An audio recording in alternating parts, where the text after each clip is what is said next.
Let's go back to our top story now and understand we have the Catholic and human rights expert in Frankfurt, Germany, Dr. Onyemaechi Ogbunwezeh. He joins us on the news at 7. Thank you so much for joining us. We saw more than 250,000 mourners attend the simplified, if I would call it that, service for Pope Francis at the Vatican today. And of course, we're remembering the People's Pope, just like it's fondly called. How significant is the Pope's burial for the Catholic Church? Well, thank you very much. It's very significant for every Catholic all around the world because the church has just lost a great shepherd. Cardinal Bergoglio, who took the name Francis at his election, is South America's gift to the universal church. And at his burial today, one could see from the reactions of the people all across the world that this man made an impact in the hearts and minds of people everywhere by returning the church to its roots, like Christ wanted, the church of the poor. He was there for the poor and the people at the peripheries, like the homosexuals whom the society rejected, just like Christ asked the woman who was caught in adultery, did they condemn you? Where are they? The Pope asked, if they are gay, why should I condemn them? This was a man that reached out to the least of Christ's brethren. And he did that to the best of his ability. And we saw at his burial the great outpouring of sadness from the people of God. And also, of course, we saw some of the world's most powerful leaders, and very iconic pictures that we've seen today is the meeting of US President Donald Trump and Ukraine's President Volodymyr Zelensky. Some have tied it down to how symbolic or how significant this meeting is, particularly happening at a place where the People's Pope, that's Pope Francis, was being buried. And I just wanted to speak to that, some of the legacies Pope Francis stood for.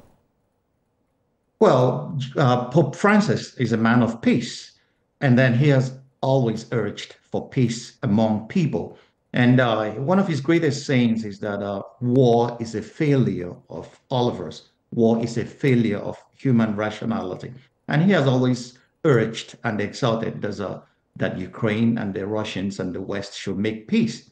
The same he extended to the war in Gaza, where Israel and Hamas are fighting it out. So he has always been in touch about what is happening in the world, and then he has always preached peace because he believed, like a Jesuit, that the peacemakers are the ones that are called the sons of God. And he led that. We saw that in his life and his examples and his teachings, especially in his encyclicals and his outreach. We remember that especially in Africa when he made a visit to Sudan and knelt down and kissed the feet of the warring parties.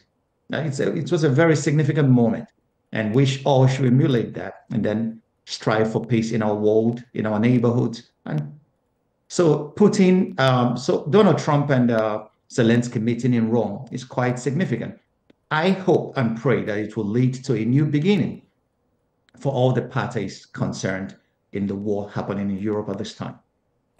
For the next Pope, I know that all attention now will be on the next Pope, and this was start in earnest. What would you say they should be learning? What qualities should they be taking a leaf from the Pope's book? Well, the Catholic Church will always say that Christ himself will give the church the shepherd after his heart. And then we have always seen that in history. Even when the ship is in a very turbulent water, we have always gotten a Pope that tries to stabilize the church and be a source of hope for a fallen world. And that's what we are looking for in the next conclave. We don't know which way it's going to go. Whatever it is, Catholics believe that we should pray for our shepherds, that they will make a good decision in electing a Pope who is after Christ's heart and who will lead the flock of Christ back to him. The death, of course, and burial of Pope Francis brought to us once again the beautiful tradition, the beautiful religion that the Catholic stands for. And I just wanted to speak to how important the Pope or the conclave is to that, and the kind of work they do to stabilizing the whole world and stabilizing, ensuring that there is peace in the world, and of course ensuring that people, can toe the path of peace, just like Pope Francis had said while he was alive. Well, thank you.